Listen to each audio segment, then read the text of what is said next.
graça a vós outros. Graça a vós outros da parte de Deus Pai e do nosso Senhor e Salvador Jesus Cristo. Romanos capítulo 1, versículo 7. Quero falar, irmãos, a respeito dos filhos de Deus e dos filhos do diabo. A Bíblia diz que existe filhos de Deus e filhos do diabo. A Bíblia fala de joio e a Bíblia fala de trigo. Então, nós querendo ou não querendo, existem essas duas classes: os filhos de Deus e os filhos do diabo. Aqui em João capítulo 1, versículo 12, está escrito assim: mas a todos quanto receberam, deu-lhes o poder de serem feitos filhos de Deus, ao saber, aos que creem no seu nome.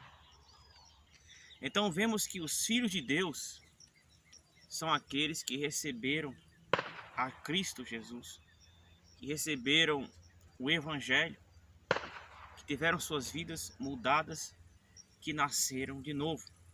Em João 3,3, Jesus disse que aquele que não nascer de novo não pode herdar o reino de Deus. Então só é filho de Deus quem nasceu de novo. Só é filho de Deus quem recebeu Jesus, que está dizendo: mas a todos quanto receberam, todos quanto o receberam, deu-lhes o poder de serem feitos, ou seja, foram feitos filhos de Deus, ao saber, aos que creem no seu nome. Quando alguém recebe a Cristo no seu coração, quando alguém aceita Jesus como seu único e suficiente Salvador, essa pessoa torna-se filho de Deus, torna-se participante da natureza divina, e ela tem agora o direito de entrar no céu quando ela nasce novamente. Quando ela nasce novamente da água e do Espírito. Então esses são os filhos de Deus. E os filhos do diabo?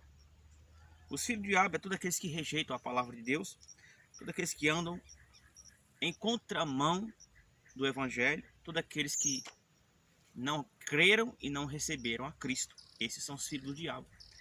Aqui em João capítulo 3, 1 João capítulo 3, do versículo 7 ao 10, descreve os filhos de Deus e os filhos do diabo. Que está escrito assim: filhinhos, não vos deixeis enganar, porque ninguém, aquele que pratica a justiça é justo, assim como ele é justo. Aquele que pratica o pecado procede do diabo, porque o diabo vive pecando desde o princípio. Para isso se manifestou o Filho de Deus, para destruir as obras do diabo. Todo aquele que é nascido de Deus não vive na prática do pecado. Veja, característica do Filho de Deus: ele não vive na prática do pecado. É claro que todo filho de Deus peca, porque o pecado está em nós. Fomos nascidos em iniquidade, iniquidade concebeu nossa mãe. Então todo homem peca. Dizer que não peca é mentiroso. Mas aqui está dizendo que não vive na prática do pecado. Ou seja, um filho de Deus, ele não vive uma vida no pecado. Um filho de Deus, ele pode acontecer que ele imita? Sim, pode acontecer. Pode acontecer que o filho de Deus, ele fale uma palavra torta, um palavrão? Pode acontecer. Pode acontecer que um filho de Deus possa se enraivar com seu irmão? Pode acontecer. Mas só que ele não tem isso como estilo de vida. O pecado se torna uma falha na vida dele, um acidente. Não é normal para um filho de Deus estar intrigado do seu irmão. Não é normal para um filho de Deus estar com ódio do seu irmão.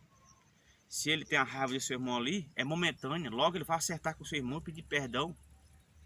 Se ele cometeu uma mentira ali, ele logo se arrepende e pede perdão a Deus. E se ele ofendeu aquela pessoa, se ela mentiu daquela pessoa, ele vai lá e conserta. Porque o Filho de Deus, ele não vive na prática do pecado. Ele não carrega o pecado no bolso. Ele não dorme com o pecado. Ele não vive casado com o pecado. Então diz aqui: todo aquele que é nascido de Deus não vive na prática do pecado, pois o que permanece nele é a divina semente. Ora, esse não pode viver pecando, porque é nascido de Deus. Nisto são manifestos os filhos de Deus e os filhos do diabo. Todo aquele que não pratica a justiça. O que é praticar a justiça? é viver uma vida justa, viver uma vida íntegra, viver uma vida de santidade, viver uma vida correta diante de Deus. Todo aquele que não pratica a justiça, todo aquele que não pratica a justiça, não procede de Deus. Veja, uma vida sem santidade, uma vida injusta, uma vida na contramão do Evangelho, aqui está mostrando que não, a característica da pessoa já não é filho de Deus. Não procede de Deus. Quem? Quem não vive uma vida justa, uma vida santa, uma vida na presença de Deus, uma vida de santidade, pois sem santidade ninguém verá Deus. E Deus disse: sede santo, como eu sou santo. E Jesus disse: sede perfeito, como é perfeito nosso Pai que está no céu. E continuando, todo aquele que não pratica a justiça não procede de Deus, nem aquele que não ama a seu irmão. Veja, a característica do filho do diabo: ele não pratica a justiça, ele não vive uma vida santa, ele não vive uma vida justa, ele não vive uma vida submetida à palavra de Deus e não ama seu irmão. Essa é a característica do filho do diabo. Ele não vive para Cristo, ele não vive uma vida entregue aos mandamentos de Cristo, vivendo uma vida de renúncia para fazer a vontade de Deus, e ele não ama seu irmão. Ele não tem amor pelo seu próximo, ele não tem amor por aqueles que lhe odeiam, ele não ama os seus inimigos. Então essas são as características do filho de Deus e do filho do diabo. O filho de Deus pratica a justiça e ama seu irmão, e o filho do diabo não pratica a justiça e não ama a seu irmão. É simples assim. E para que nós podemos tornar filhos de Deus, nós precisamos desse novo nascimento, uma mudança interior, o qual só o Espírito Santo pode produzir.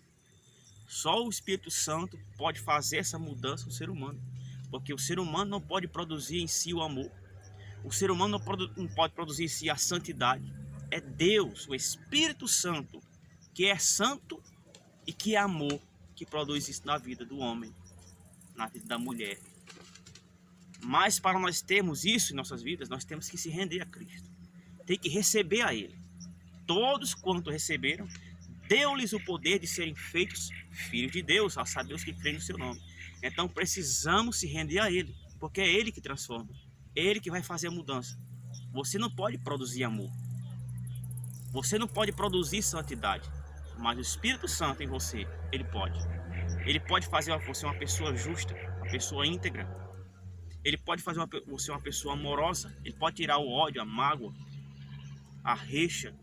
Ele pode tirar o pecado de você, te fazer uma nova criatura, te fazer semelhante a Cristo. Mas você precisa se render a Ele. Você precisa confessar os seus pecados. Você precisa reconhecer seus erros e se submeter à vontade de Deus. Você precisa: Senhor, eu preciso de Ti. Senhor, eu preciso desse amor. Senhor, eu preciso ser santo. Senhor, eu preciso. Você precisa buscar, você precisa se esforçar, porque o reino de Deus é tomado à força, e só os que se esforçam que se apossam dele. Então você tem que fazer sua parte, você tem que ir a Cristo, você tem que se lançar a Ele, você tem que se render a Ele, porque Ele vai fazer essa mudança, e Ele pode, e Ele quer fazer essa mudança, mas tudo depende de você. Ele diz: vinde a mim. Você tem que se render a Ele, você tem que se entregar a Ele, corpo, alma e espírito, para que Ele possa fazer a mudança completa em sua vida. Que Deus te abençoe, no nome do Senhor Jesus Cristo, o Rei da Glória.